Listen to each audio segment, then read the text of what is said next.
नमस्कार, आप देख रहे हैं के न्यूज। मैं हूं आपके साथ सोनी चौहान। देवभूमि के दंगल में आपका स्वागत है और दंगल में जिक्र आज राजनीति में तूल स्मार्ट सिटी और स्कूल।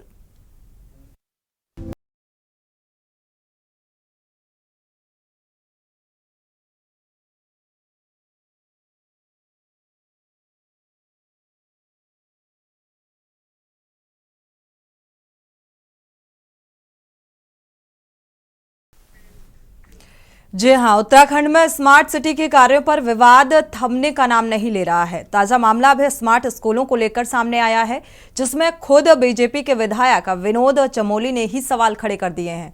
आपको बता दें कि स्मार्ट सिटी के चाइल्ड फ्रेंडली सिटी प्रोजेक्ट के तहत शहर के 100 से ज्यादा स्कूलों और शिक्षण संस्थानों के आसपास इन दिनों तेजी से फुटपाथों के सौंदर्यीकरण और वॉल पेंटिंग, टाइल्स लगवाने समेत अन्य कार्य करवाए जा रहे हैं। लेकिन इन सब में अगर कई ऐसे सरकारी स्कूल भी हैं जिनके भवन पूरी तरीके से जर्जर हो चुके हैं, यानी कि स्थिति बेहद खराब, कहीं छत टपकती है तो कहीं छात्रों के बैठने के पर्याप्त इंतजाम नहीं है।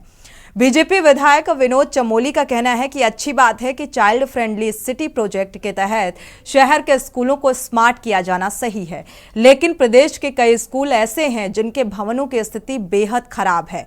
वहीं कहीं फर्नीचर उपलब्ध करवाने के साथ ही अन्य व्यवस्थाएं दुरुस्त करवाने की जरूरत है। उन्होंने संबंधित अधिकारियों को यह भी कहा है कि समय रहते ये कार्य करवाने का भी प्रस्ताव तैयार कर सरकार को भेजना चाहिए। बीजेपी विधायक के सवाल खड़े करने के बाद राज्य में सियासत शुरू हो गई है और आज इसी मुद्दे को लेकर चर्चा करेंगे। पहले आपको रिपोर्ट दिखाते हैं, इसके बाद चर्चा करते हैं।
फर्नीचर उपलब्ध करवाने के साथ ही अन्य व्यवस्थाएं दुरुस्त करवाने की जरूरत है।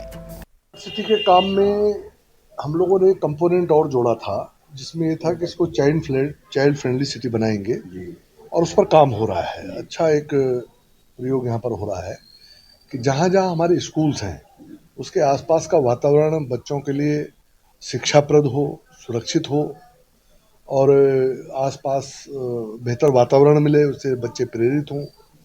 तो उसके लिए काम चल रहा है इस समय और तमाम स्कूल उसमें हमने लिए हैं।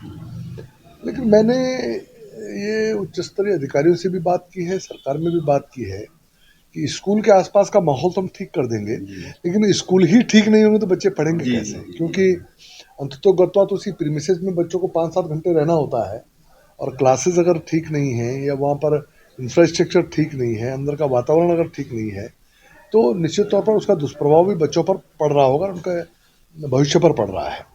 तो मैंने कहा था कि जिन स्कूलों को हमने टेकअप किया है उन स्कूलों को एज ए होल करें, उसके आसपास के वातावरण को भी ठीक करें और स्कूल के अंदर के वातावरण को भी ठीक करें। आपको बता दें कि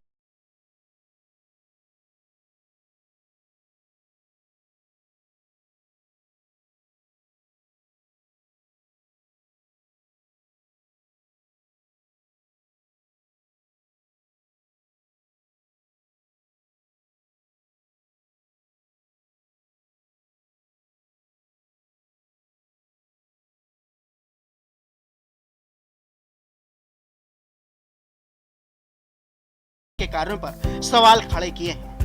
जी ने बिल्कुल सही बात कहा है और हम अगर सही अर्थों में कहें तो विनोद चमोली जी ने भारतीय जनता पार्टी की सरकार की जो शिक्षा व्यवस्था है उसकी पोल खोलने का काम किया है। सत्तारूढ़ पार्टी के विधायक हैं, ये हमको तो कहते हैं, हम आरोप लगाते हैं, लेकिन उन्होंने जिस तरीके से बात की कि विद्यालयों की व्यवस्था अस्त व्यस्त है, जर्जर हालत में विद्यालय हैं, आप एक जगह सुधार रहे हैं, दूसरी जगह बिगाड़ने का काम कर रहे हैं। तो उन्होंने कहा कि समग्र रूप से आप काम करिए, ग्रामीण क्षेत्र का भी करिए, शहरी क्षेत्र का भी करिए, लेकिन कुल मिलाकर हम ये कह सकते हैं। मैं तो धन्यवाद दूंगा विनोद चमोली जी को, जो कम से कम निडर होकर बोलते तो हैं सरकार के खिलाफ भी, और सरकार की जो वर्तमान शिक्षा व्यवस्था है उसका पोल खोलने का काम किया है। उत्तराखंड के अंदर सत्ता का विकेंद्रीकरण करने के बजाय सत्ता को केंद्रीकृत करके मुख्यमंत्री धामी जी सरकार चला रहे हैं। आपने देखा होगा कि उनके मंत्री जो है वो अपने जब विभागीय सेक्रेटरी से कुछ कहते हैं तो सेक्रेटरी उनकी बात नहीं सुनते हैं, वो केवल मुख्यमंत्री की बात सुनते हैं। ऐसा एक नहीं बल्कि अनेक उदाहरण देखने को आए। और उसके बाद आपने दूसरी बात जो देखी होगी कि केदारनाथ की विधायक शैला रानी रावत जब चीफ सेक्रेटरी को चार धाम यात्रा की अव्यवस्थाओं का पत्र सौंपती है तो चीफ सेक्रेटरी कुर्सी से खड़े नहीं उठते, जबकि प्रोटोकॉल के अनुसार विधायक का प्रोटोकॉल बड़ा होता है, तो विधायकों को सम्मान नहीं मिल रहा है। और विनोद चमोली जी देहरादून के मेयर रहे हैं, अब वो विधायक हैं, अगर वो कुछ कह रहे हैं तो उनकी बात को सरकार अगर सुन लेती तो उनको बयान देने की जरूरत नहीं पड़ती, लेकिन सरकार या मुख्यमंत्री या अधिकारी उनकी नहीं सुन रहे तो उनको फिर सुझाव के रूप में अपनी बात कहनी पड़ी है। तो कुल मिलाकर के राज्य के अंदर भारतीय जनता पार्टी की भारी बहुमत वाली सरकार के बीच में मुख्यमंत्री से लेकर के मंत्रियों में, विधायकों में आपसी तालमेल न होने के कारण, एक दूसरे की बात को सुनने और समझने के बाद उस पर काम करने के बजाय उसको अनसुना करने के कारण ये अंदर खाने कहीं आपसी द्वंद्व का प्रमाण है। कुल मिलाकर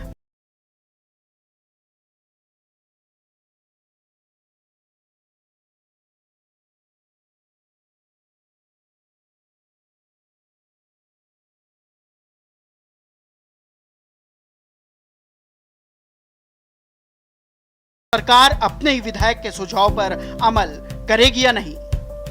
स्पेशल डेस्क के न्यूज।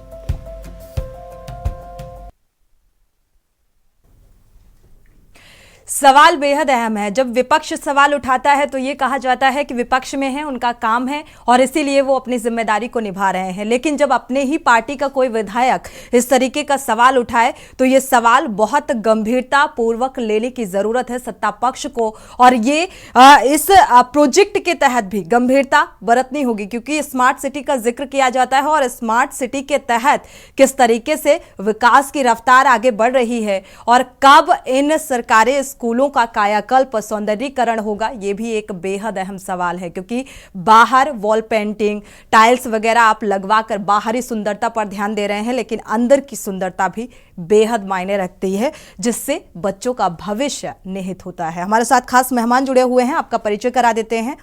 सुनीता विद्यार्थी जी हैं, प्रदेश प्रवक्ता हैं, स्वागत है आपका, बीजेपी से हैं, बहुत बहुत स्वागत इस चर्चा में शामिल होने के लिए। राजेंद्र चौधरी जी हैं, कांग्रेस प्रवक्ता हैं, आपका भी बहुत बहुत स्वागत इस चर्चा में शामिल होने के लिए। शांति प्रसाद भट्ट जी हैं, यूकेडी से हैं, आपका भी बहुत बहुत स्वागत इस चर्चा में शामिल होने के लिए। गिरधर शर्मा जी एज ए वरिष्ठ पत्रकार, आपका भी बहुत बहुत स्वागत इस चर्चा में शामिल होने के लिए। आप सभी मेहमानों का बहुत बहुत स्वागत। देखा जाए तो बेहद अहम महत्वपूर्ण सवाल उठाया गया है। चूंकि बीजेपी प्रवक्ता हमारे साथ जुड़ चुके हैं, सुनीता विद्यार्थी जी का रुख कर लेते हैं। सुनीता जी, अब आपके ही पार्टी के विधायक इस तरीके के सवाल और अंदर की खामियों को उजागर करते हुए नजर आ रहे हैं, क्या कहेंगी आप? विपक्ष आरोप लगाता है तो आप लोग कहते हैं कि विपक्ष में है, इनका काम है जो ये कर रहे हैं।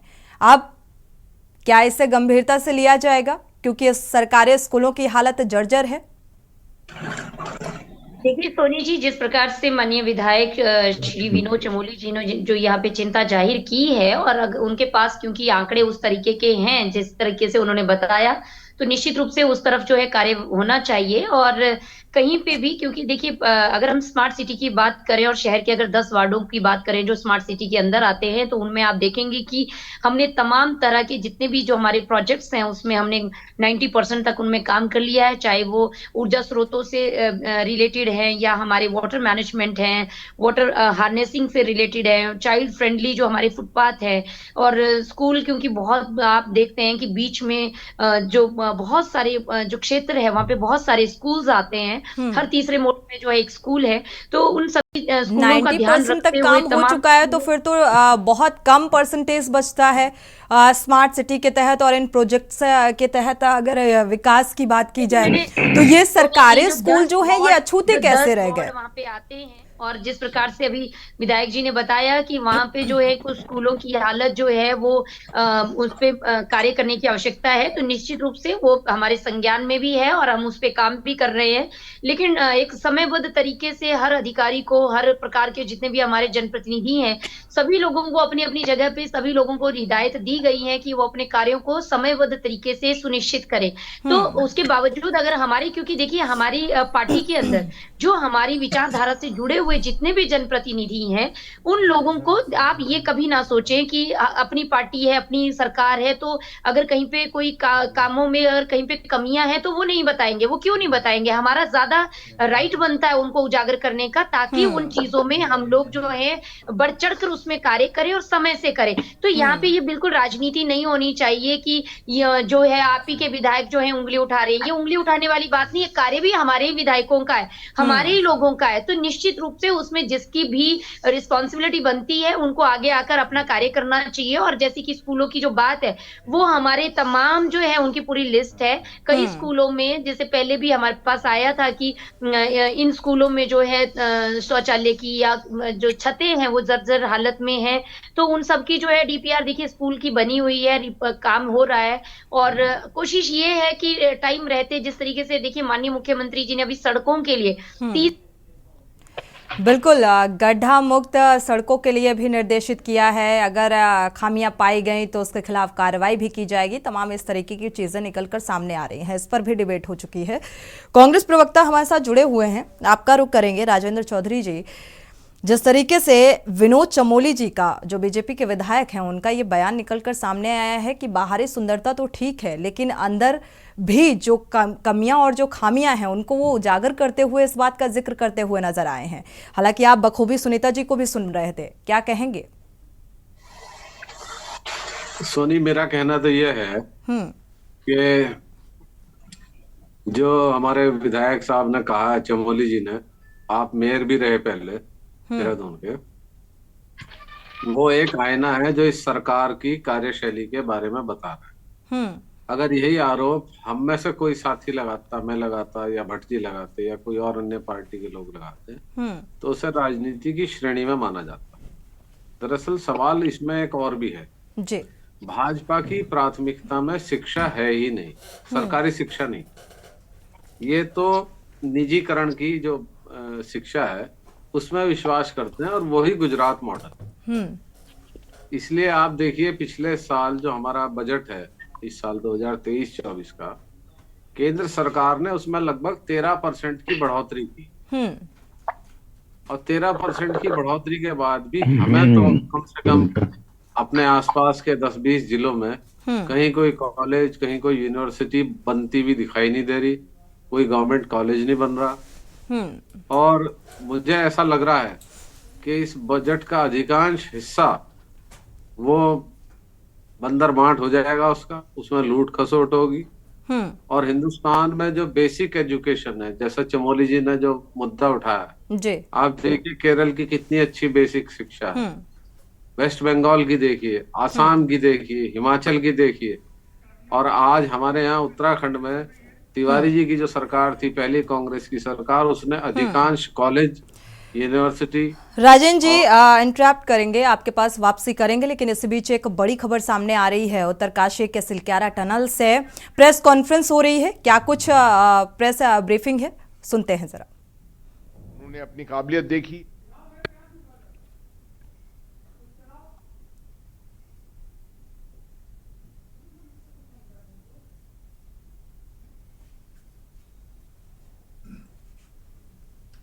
तो लगातार ये खबरें सामने आ रही हैं कि किसी भी वक्त मजदूरों को बाहर निकाला जा सकता है और इसी को लेकर पल पल की अपडेट सामने आ रही है। प्रेस कॉन्फ्रेंस हो रही है और क्या कुछ जानकारी इस प्रेस कॉन्फ्रेंस के जरिए निकलकर सामने आती है वो दर्शकों तक साझा करेंगे दर्शकों के साथ। जो डिटरमिन करेगा कि उनकी क्या काबिलियत है, उनके पास क्या उनकी इमीडिएट स्टेट ऑफ हेल्थ क्या है, and according to that they may discern and prioritise कि किसको पहले भेजना है, किसको आखिर में भेजना है। तो मेरे ख्याल में अभी the distance to cover is a maximum of probably 15 metres. वो अभी हमारे चीफ टेक्निकल रिप्रेजेंटेटिव बताएंगे इसके बारे में, चौहान साहब, और ये भी बताएंगे विच आई एम रीइंफोर्सिंग कि we are going to be very very careful in the further progress. शुरू में तब भी काफी जल्दबाजी के साथ काफी अच्छा प्रोग्रेस हुआ था क्योंकि उस मलबे के अंदर, डेब्री के अंदर उस तरह की अड़पन नहीं मिली थी। But now if we have to encounter more of it then we have to be very careful to make sure that ये ऑगर की मशीन जो है, which I am told is been provided by a company called Trenchless. They are the people, Trenchless, who are provided this auger machine, which has been the workforce of this entire operation. अगर आप देखें इस पूरे operation में ये machine जो है auger, it has been the most successful so far, and we don't want it to get damaged in any way. Very, very deliberately, it will continue to be used. Union minister general VK Singh साहब वहां जा चुके हैं। कल आपने उन्हें देखा, honourable chief minister Dhami साहब के भी वहां से उन्होंने बातचीत की कुछ लोगों के साथ अंदर, जिससे कि बहुत मोटिवेशन, मोराल वहां पर बढ़ा है। भास्कर खुलबे साहब जो हैं, पुराने हमारे ऑनरेबल प्राइम मिनिस्टर के एडवाइजर जो थे यहाँ से, वो भी अभी वहां पर हैं, जो उत्तराखंड गवर्नमेंट के साथ हैं, वो भी वहां पर मौजूद थे। तो निगरानी जो है उसकी कोई कमी नहीं है। Lots of officials, highest officials are all there carrying out this thing and carrying out confidence building all the time. The foreign consultants continue to remain there. 2-3 दफे वो टेलीविजन पे भी आए हैं, बहुत अच्छी उसकी इमेजरी हुई है कि it has created a more sense of confidence in everyone. I will hand over to Chauhan Saab if he wishes to say anything. Otherwise, after that, I will be ready to take questions. The last bit, I may just say that once again reinforcing कि health के लिए post evacuation की कार्रवाई जो है उसके लिए सब कुछ जो कल बताया था, everything is in place, reinforced, ambulances, doctors, social specialists, AIIMS in Rishikesh is ready to accept all of them. All that बंदोबस्त has all been created. Over to you Chauhan sahab. Thank you sir. Sir, जैसे कल आपने कहा था कि सुरक्षा जो है, अंदर जो मजदूर फंसे हैं उनकी बहुत ज़रूरी है, सुरक्षा जो काम कर रहे हैं उनकी भी बहुत ज़रूरी है सर. और ये फूड पाइप जो है वो मेंटेन रहे, उसके लिए भी बहुत बंदोबस्त इसमें किए गए हैं. तो मैं ये बताना चाहता हूं कि जैसे कहीं ऊपर से मक और ना आ जाए, तो फूड पाइप को सर हमने पहले 6 मीटर पीछे था, उसको 6 मीटर और पीछे कर लिया है, जिससे कि फूड पाइप हमारा सुरक्षित रहे. ये एक बहुत बड़ा काम पिछले 1-2 दिन में हुआ सर. इसके साथ साथ एक हमने ट्रंच बना दी है जो कवर्ड है. इनकेस अगर कोई मलबा आता है तो हमारी वर्किंग साइट तक जाने के लिए कोई कठिनाई ना हो, और उसके लिए भी एक व्यवस्था बनाई गई है.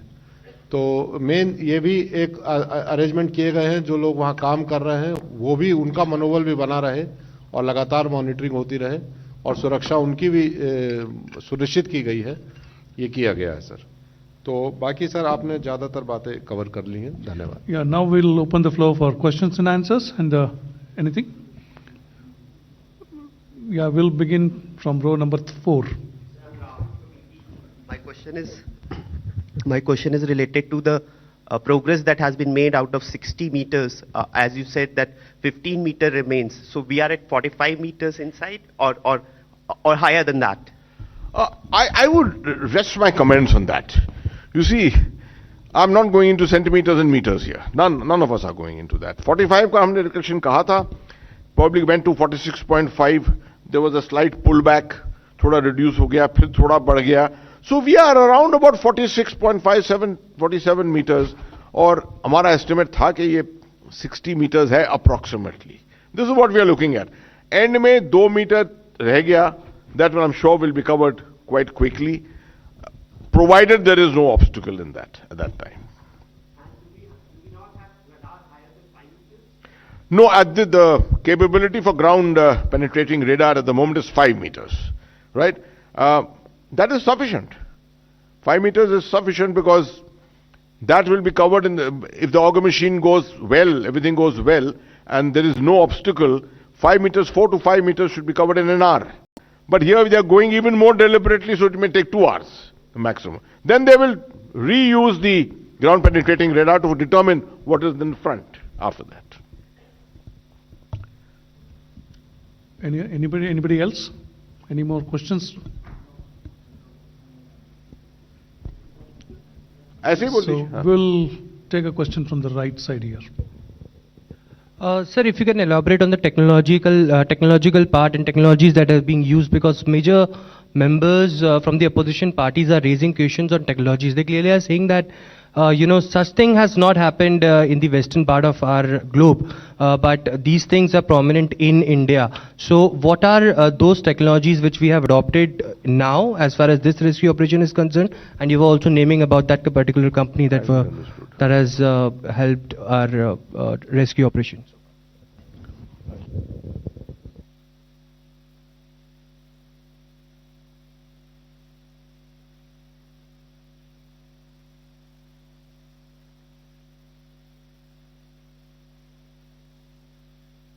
I think, Vishal ji can answer this. I will not comment about the specific machine or technology, but I can assure you that we are using best of the technology, one of the best technologies, best of the skilled manpower. As sir said yesterday that we have a skilled manpower, Mr. Arnold Disk, who is President International Tunneling Association Australia. We have Mr. Nigel, Tunnel Safety from UK, Mr. Chris Cooper, a micro-tunneling expert from UK, Mr. Acharya, a renowned geologist from ONGC is also working, and Mr. Harpal, geologist from Navayuga Construction. So these are the people who have spent 30-35 years in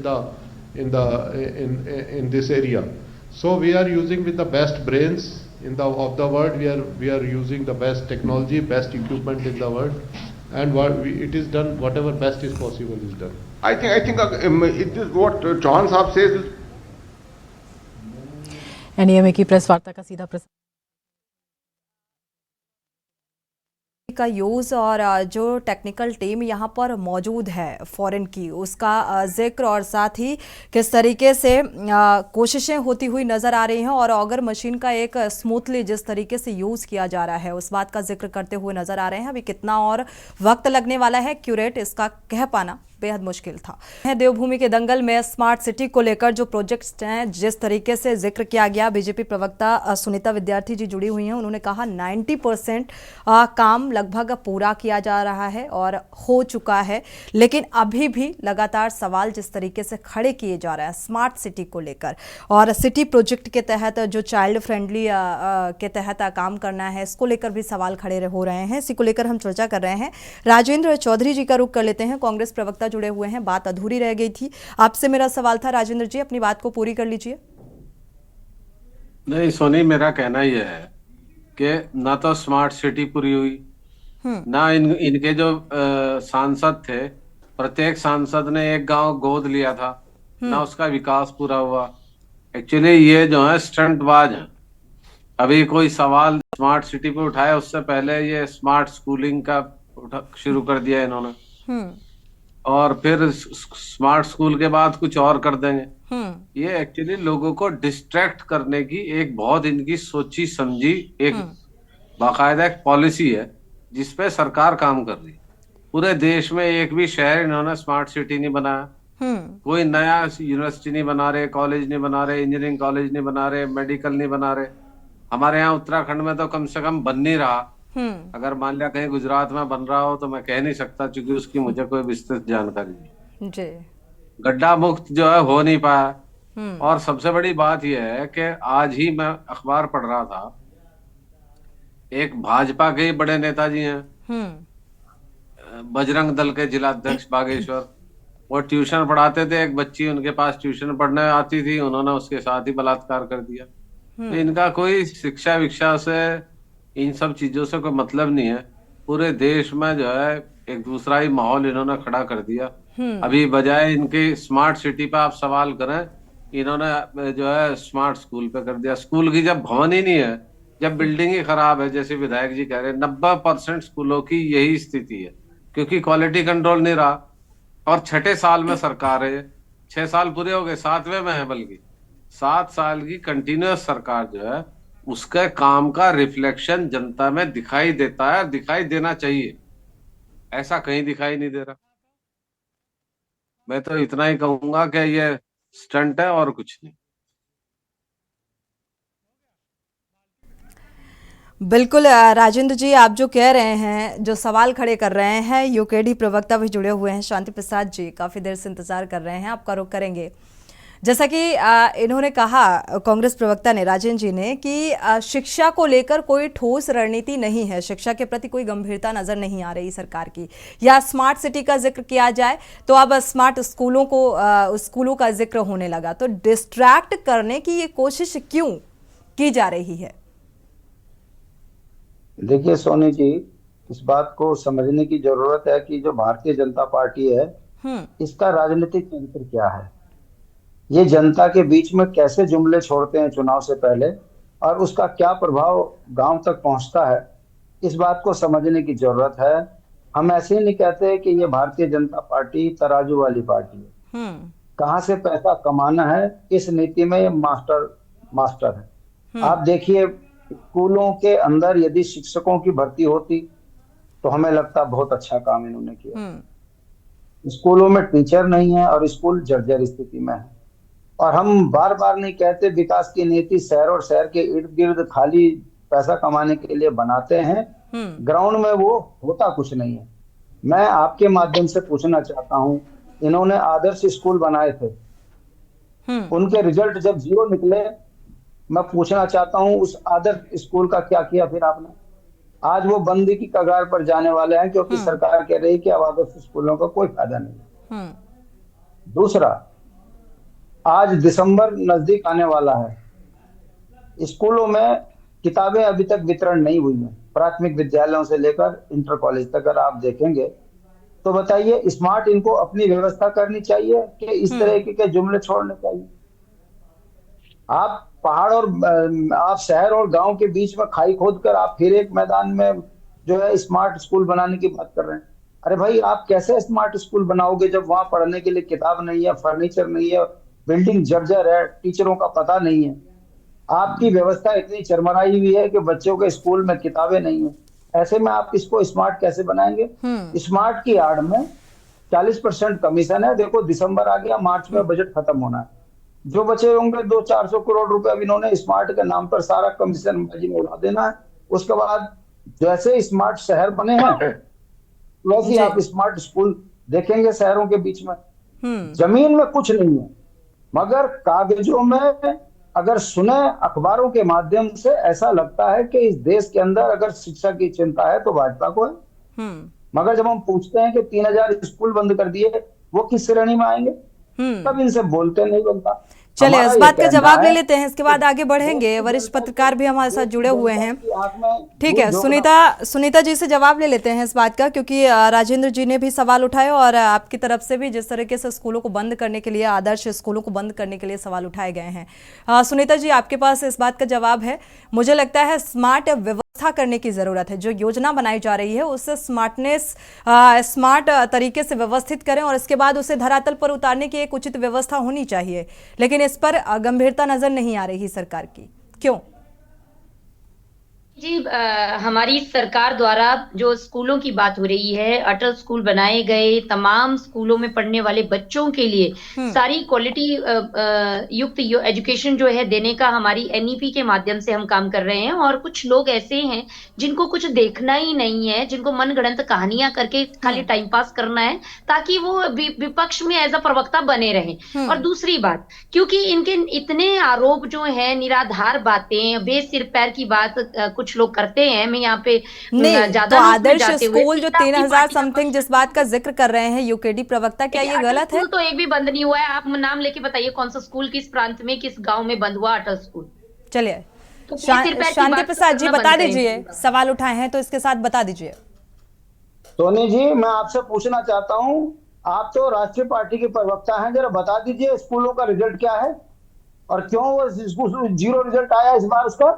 मैंने कहा ना कि ये जुमलेबाज party है, इन्हें सिर्फ 40% commission खाना आता है, विपक्ष के ऊपर उटपटांग आरोप लगाने आते हैं। जमीनी हकीकत यह है कि जितने आदर्श इन्होंने गांव गोद में लिए थे, सारे गांव को पोलियो हो गया, ये गांव ठीक है सुनीता जी, बता दीजिए सुनीता जी जी आपको मेरे ख्याल से सोनी जी नहीं मिला। जो क्वेश्चन आपने किया उसका जवाब नहीं मिला, गांव में पहुंच गए, क्योंकि इनकी जो मानसिकता है वो वही है, तभी तो ये लोग अपनी मानसिकता से ऊपर उठ ही नहीं पाए कभी। और दूसरी बात, एक भी अटल स्कूल बंद नहीं हुआ है जिसका ये नाम नहीं यहाँ बता पाया। मैंने पहले ही कहा कि इनको मनगढ़ंत बात करने की आदत है, और यही आदत जो है इनको इनके गर्भ में लेकर जाती है। वो आज एक उदाहरण नहीं, अनेकों उदाहरण है। दूसरी बात, अभी आप इनको चुप करा देंगे रिजल्ट से पहले सवाल शांति प्रसाद जी कुछ और था। आपने आदर्श स्कूलों के बंद होने का जिक्र किया तो उसका जवाब हमें सुनीता जी से चाहिए था, इसीलिए ये दोबारा से मैंने सवाल किया आपसे। सुनीता जी जवाब दीजिए। जी देखिए सोनी जी, आज स्कूलों के बच्चों को आप संख्या देख लीजिए। पहले बच्चे स्कूल नहीं जाया करते थे, लड़कियों का कितना स्कूल छूटा करता था। तमाम सुविधाएं, इवन स्कॉलरशिप, जो बच्चे टॉप करते हैं उनको स्कॉलरशिप दी जा रही है। हमने विभिन्न योजनाओं से, ठीक है, जो व्यवस्थित है उसका जिक्र ना करके जो अव्यवस्थित है उसका जिक्र किया जाए। अभी जो आपके विधायक ने इस बात का जिक्र किया कि बाहरी सौंदर्यीकरण तो ठीक है, होना चाहिए, लेकिन उसके अलावा ध्यान देना चाहिए सरकारी स्कूलों की स्थिति क्या है, इसको लेकर क्या रणनीति है सरकार की। देखिए ऐसा है, मैं वही उसी बात पर आ रही हूँ। हमारे शिक्षा मंत्री लगातार जो है एनईपी का केंद्र सरकार से लेकर राज्य सरकार उसको फॉलो अप कर रही है। इवन मदरसे तक स्मार्ट टेक बनाए जा रहे हैं। आप देखिए कि मदरसों में भी हम लोगों ने हर प्रकार की सुविधा जो आम बच्चों को मिलती है वो भी दी जा रही है। तो यहाँ पे मसला ये नहीं है, मसला ये है कि मेरे प्रदेश के बच्चे, अभी आप चुप रहेंगे ठीक है सोनी जी, ऐसे लोगों को ना बिठाएं, जब मैं बोल रही हूँ तो वो अपनी बीच में बकवास ना करें। चलिए अपनी बात को पूरा कर लीजिए, फिर आगे बढ़ते हैं। वरिष्ठ पत्रकार का रुख करते हैं, हमारे साथ गिरधर शर्मा जी भी जुड़े हुए हैं। बात को पूरा कर लें सुनीता जी। देखिए ऐसा है, पहले तो आप इनको समझा दीजिए करें कि इतने एथिक्स होने चाहिए डिबेट करने के। आप बोलते क्या है, मुंह से निकालते क्या है, वो तो दुनिया जानती है। लेकिन अभी बात जो है जनता की है, जनता के हमारे बच्चों की है, प्रदेश के हित की है, शिक्षा की है।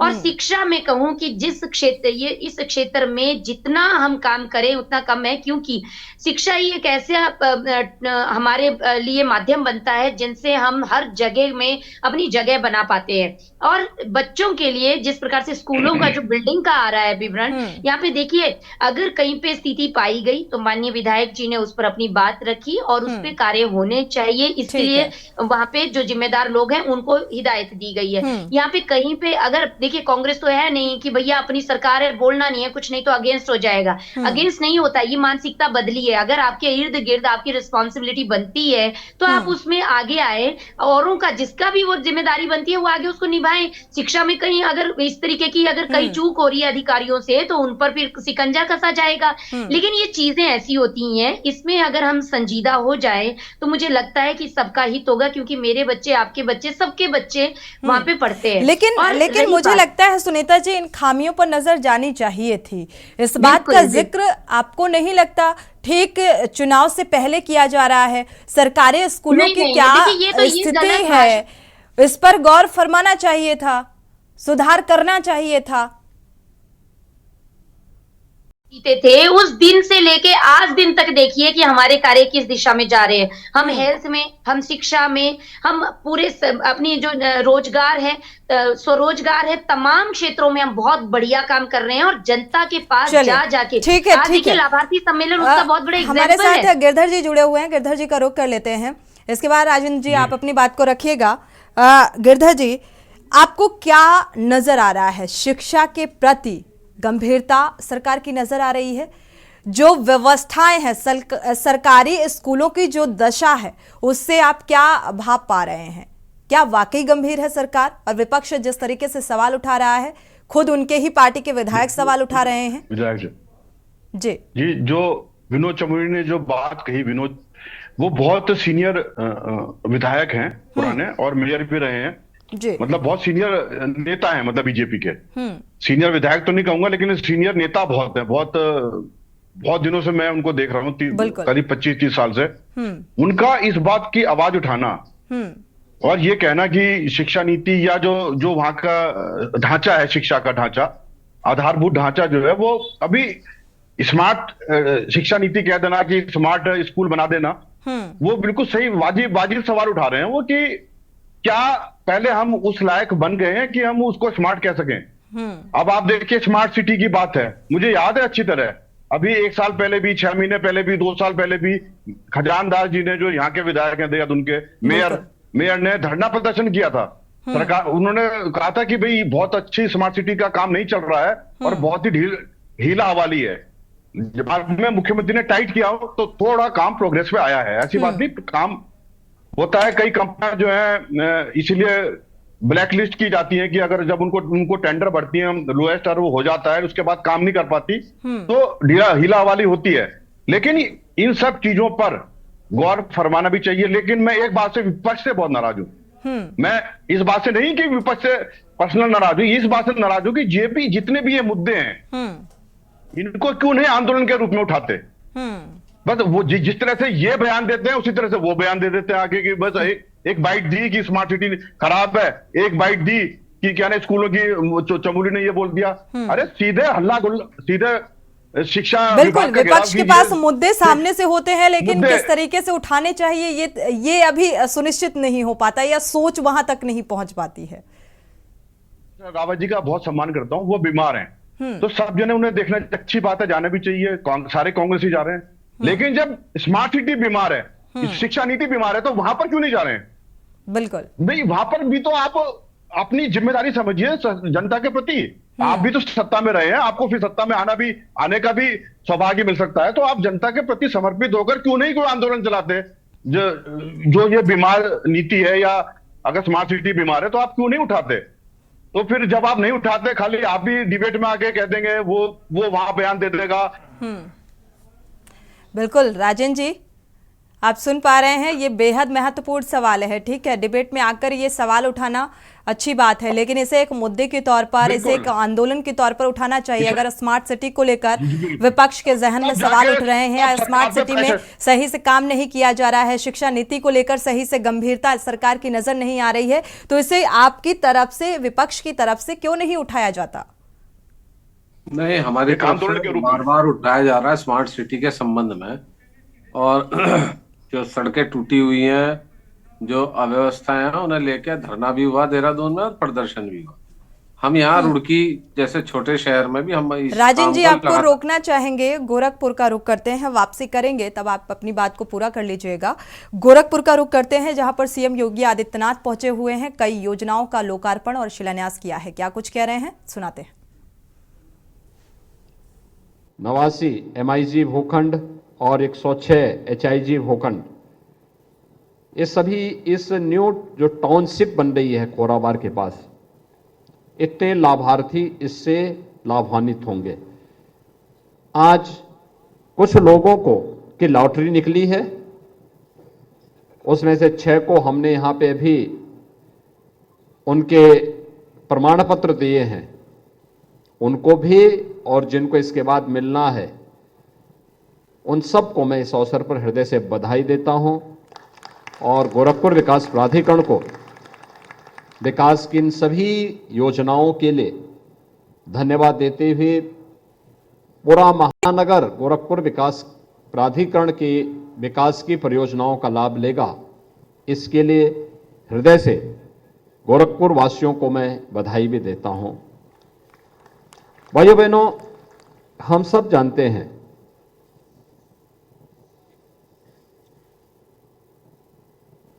आज का समय अर्थव्यवस्था का समय है, आर्थिक युग का समय है। देश हो या प्रदेश, समृद्ध विरासत के साथ साथ अगर वह आर्थिक रूप से भी समृद्ध है तो उसकी प्रति व्यक्ति आय में भी उतनी ही वृद्धि होगी। प्रति व्यक्ति आय में वृद्धि है तो स्वाभाविक रूप से उसकी बुनियादी आवश्यकताओं की पूर्ति भी उतनी ही व्यवस्थित तरीके से उपलब्ध होगी और खुशहाली का मानक भी वहां पर उसी रूप में उनको मिलता हुआ दिखाई देगा। ईज ऑफ लिविंग के इस लक्ष्य को प्राप्त करने के लिए यद्यपि प्राचीन काल में इसके सबसे बेहतरीन माध्यम हमारे गांव थे, जिसको राष्ट्रपिता महात्मा गांधी ने ग्राम स्वराज की बात की थी, लेकिन समय के अनुरूप गांवों का स्वरूप बदलता गया। प्राचीन गांव स्वावलंबी हुआ करते थे, आत्मनिर्भर हुआ करते थे, सरकारों पर उनकी निर्भरता ना के बराबर हुआ करती थी। लेकिन आज के समय में हर व्यक्ति जिस प्रकार की सुविधाएं चाहता है, अच्छी कनेक्टिविटी हो, स्कूल की व्यवस्था हो, अच्छी स्कूल की व्यवस्था हो, अच्छी स्वास्थ्य सुविधाएं हो, मार्केट हो, रोजगार की सुविधा और संभावना भी तेजी से बढ़ सके, नए अवसरों को तलाश सकें, कनेक्टिविटी बेहतर हो, पब्लिक ट्रांसपोर्ट के बेहतरीन सुविधा का वे लोग लाभ ले सकें, और भी बहुत कुछ सुविधाएं व्यक्ति शहरी जीवन में ही ये सब संभव हो पाता है। और उसमें भी बहुत सारे लोग ऐसे होते हैं जिनकी इनकम इतनी नहीं हो पाती कि वे लोग महंगे फ्लैट खरीद सके। भाई स्वाभाविक रूप से हर व्यक्ति रवि किशन तो है नहीं। भाई रवि किशन ने, मैंने सुना कि कोई महंगा फ्लैट खरीदा है या कोई प्लॉट खरीदा, वहां मकान बनाया। हर व्यक्ति अपनी आवश्यकता और अनावश्यक रूप से महत्वाकांक्षा पालनी भी नहीं चाहिए। अपनी सामर्थ्य और शक्ति से व्यक्ति जितना अर्जित कर सकता है उसमें संतुष्टि भी होनी चाहिए, लेकिन अपनी इस पूरी सामर्थ्य का उपयोग करते हुए मेहनत का, परिश्रम की पराकाष्ठा पर पहुंचने की भी आदत हमें डालनी चाहिए। और मुझे लगता है यही सुखी जीवन का सबसे मूल मंत्र है। अपनी आवश्यकता के अनुरूप हर व्यक्ति को सिर ढकने के लिए छत चाहिए। पहले व्यक्ति प्लॉट लेता था, प्लॉट लेकर के वहां मकान बना लेता था, सड़कें नहीं हो पाती थी, व्यक्ति मान लेता था कि चलिए धीरे धीरे करके हो जाएगा। तो सीएम योगी आदित्यनाथ को आप सुन पा रहे थे और उन्होंने कहा अपनी समृद्धि और अपनी क्षमता के अनुसार धन अर्जित करना चाहिए। तमाम ऐसे बिंदु पर वो बात करते हुए नजर आए। चर्चा पे वापस लौटते हैं। देवभूमि के दंगल में हम चर्चा कर रहे हैं स्मार्ट सिटी को लेकर, विकास को लेकर, शिक्षा नीति को लेकर। राजेंद्र जी का रुख कर लेते हैं। बात अधूरी रह गई थी राजेंद्र जी आपकी, ऐसे मुद्दों को आंदोलन के तौर पर कब उठाएंगे आप लोग? नहीं, ये सोनी, ये मुद्दे बाकायदा आंदोलन में उठ रहे हैं। थोड़ा हमें मीडिया का सहयोग कम मिलता है कि हमें जो विपक्ष में है, इसलिए प्रिंट मीडिया पे। शर्मा जी से मैं अनुरोध करूंगा कि मीडिया के साथियों से कहें कि हमारी बात ध्यान से सुने। दूसरी चीज मैं कह रहा था सुनीता दीदी कि आपको पूरी जानकारी, मतलब इसके लिए भी जिम्मेदार आप मीडिया बंधुओं को ठहराने लगे? नहीं, इसके लिए कांग्रेस ही जिम्मेदार है। मैं मानता हूं इस बात।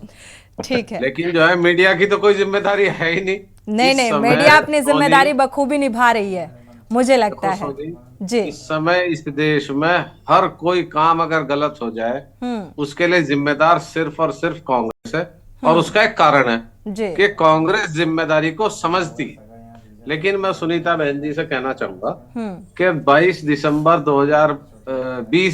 2022 को अपर महानिदेशक शिक्षा, बेसिक शिक्षा ने एक लिखित में स्टेटमेंट जारी किया जिसमें वो कह रहे हैं कुमाऊं के बारे में कि वहां 5089 स्कूल हैं, जिनमें से 1456 स्कूल ऐसे हैं जिनमें एक ही टीचर है, और लगभग 112 स्कूल जो हैं वो उस समय बंद हो गए थे और 1400 के करीब, 1300 के करीब बंद होने के कगार पे थे। तो अगर मान लिया आप जो है शिक्षा से संबंधित किसी भी डिबेट में जाओ एक बार और कुछ नहीं, अगर मान लिया पार्टी की तरफ से या सरकार की तरफ से नहीं कुछ मटेरियल मिल रहा तो गूगल पे सर्च कर लो। और ज्यादातर स्कूल क्यों बंद हो गए सोनी? क्योंकि ज्यादातर स्कूलों में अभिभावक अपने बच्चे ही नहीं भेज रहे।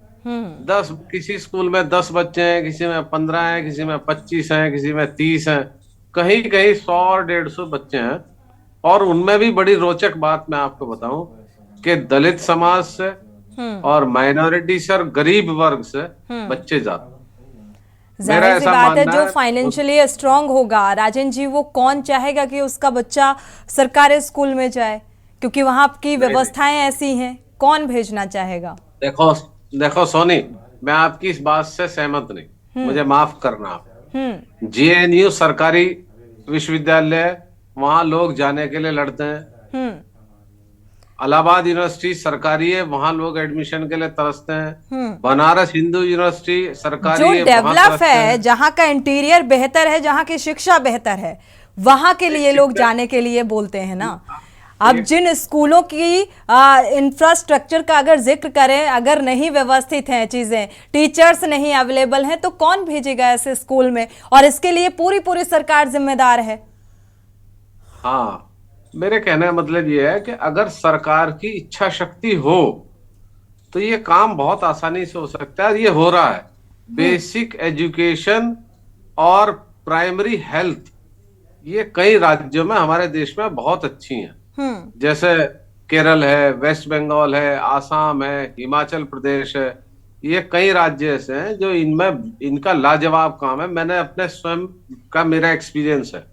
लेकिन हमारे यहाँ इस तरह की इच्छा शक्ति नहीं है। और कुछ सरकारी स्कूल जो है, जो अच्छा काम कर रहे थे, हमारे यहाँ गवर्नमेंट इंटर कॉलेज था रुड़की में, था क्या है, उसमें एडमिशन के लिए बहुत मारामारी थी, क्योंकि वहां शिक्षा का स्तर जो है बहुत अच्छा था। आज नहीं है, आज 2 हो गए फिर भी नहीं है। तो ऐसा नहीं है। अगर सरकार चाहे, अगर सरकार की मॉनिटरिंग हो, इच्छा शक्ति हो और बिना भेदभाव के सरकार काम करना चाहे, तो मैं लिख के देता हूं कि किसी भी स्कूल को अपलिफ्टमेंट किया जा सकता है। उस किसी भी सरकारी स्कूल से आप अगर मेहनत करें तो जो प्राइवेट स्कूल है उसे डिफीट दी जा सकती है। बिल्कुल। ऐसा बिल्कुल ऐसा मेरा संभव मानना है। लेकिन जब सरकार इसके लिए गंभीर हो तो ऐसा संभव है, अदरवाइज नहीं। और सुनीता जी इस बात को बेहतर तरीके से, भाई ने भी बताया, आपकी बात रोकूंगा मैं 1 मिनट जी। सरकार का देखो सोनी, पिछले लगभग 20-25 सालों में बहुत दुर्भाग्य की बात है, शर्मा जी बैठे हमारे बीच में, वरिष्ठ पत्रकार हैं, विश्लेषक हैं, राजनीति लोगों ने एक बिजनेस बना लिया। राजनीति समाज सेवा थी, ये देश की तरक्की के लिए काम करने का एक जो है बहुत अच्छा मंच। किसने बनाया राजन जी? ये राजनीतिक पार्टियों ने। बिल्कुल। तो इसके लिए तो आप लोग ही जिम्मेदार हुए ना, और हमारा समाज भी। सोनी, आज की तारीख में कितना ही गंदा आदमी हो, अगर किसी एक पार्टी से खड़ा है तो लोग ये कह रहे हैं साहब हम इसे नहीं वोट दे रहे, हम तो फला को दे रहे।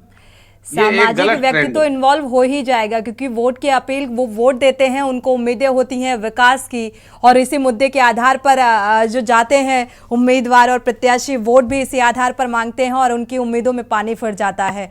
फिर से वो एक नई उम्मीद पाल कर बैठ जाते हैं। शांति प्रसाद जी का रुख कर लेते हैं। शांति प्रसाद जी, एक प्रखर और प्रमुख पार्टी के तौर पर आप भी जाने जाते हैं, कब क्रांति आएगी? क्या सोच है ऐसे मुद्दों को लेकर? स्वास्थ्य, शिक्षा पर जोर देने की, गंभीरता बरतने की, या ऐसी योजना के तहत काम करने का जिक्र तो डंके की चोट पर किया जा रहा है सत्ता पक्ष की तरफ से। आपकी भूमिका? सही बात कही आपने। लोकतंत्र में मौलिक अधिकारों के लिए इन 24 वर्षों में इस राज्य के अंदर डिबेट हो रही है, वो भी शिक्षा के सुधारीकरण के लिए। हमें शर्म आती है कि भारतीय लोकतंत्र में जी रहे हैं, एक ऐसे लोकतंत्र में जहां जनता अपने विकास के लिए सत्ता चुनती है और सत्ताधीश बैठे हुए उनका काम केवल भ्रष्टाचार है। मैं पूछना चाहता हूं, इन 23 वर्षों में यदि किसी एक विषय पर काम हुआ हो, 42 से ज्यादा साहब देने के बाद ये राज्य बना। राजधानी का पता नहीं है, पलायन रुक नहीं रहा है, रोजगार के नाम पर लाठियां मिल रही हैं, विकास के नाम पर राज्य को कर्ज की गर्त में डुबा दिया है। 64 लाख लोगों का निजाम सुधारने की बजाय 1 करोड़ 35 लाख यहाँ की जनसंख्या हो गई है। अगर हम विपक्ष के नेता होने के नाते अगर सवाल खड़े करते हैं तो सरकार के जो है मिर्ची लग जाती है। प्रवक्ता आके अनाप शनाप बोलने लगते हैं विपक्ष को। अरे भाई, हमारा काम है। सरकार यदि कोई गलत काम कर रही है तो उसमें सुधारीकरण की बात है। यहाँ विनोद चमोली जो बात कह रहे हैं, क्या विनोद चमोली क्या गलत बोल रहे हैं? भाई स्कूल का स्मार्ट बनाने से पहले आप स्कूल की बिल्डिंग सही कर दीजिए, शिक्षकों की भर्ती सही कर दीजिए। आप स्कूल का उसमें भी अपना पॉजिटिव साइड बता दिया ना सुनीता जी ने, कि वो पूर्ववर्ती सरकारें थी जो अपनी खामियों को छिपाती थी। हमारे कार्यकाल में ऐसे विधायक, ऐसे नेता हैं जो उन खामियों को बता रहे हैं और उन पर काम किया जाएगा। अब कब किया जाएगा ये पता नहीं। पूर्व सरकार ने अगर काम नहीं किया तो बाहर हो गई ना। आप बताइए इन 13 वर्षों में आपने क्या किया? राजधानी बनाई आपने, स्मार्ट सिटी के में क्या किया आप, आदर्श स्कूलों में क्या किया?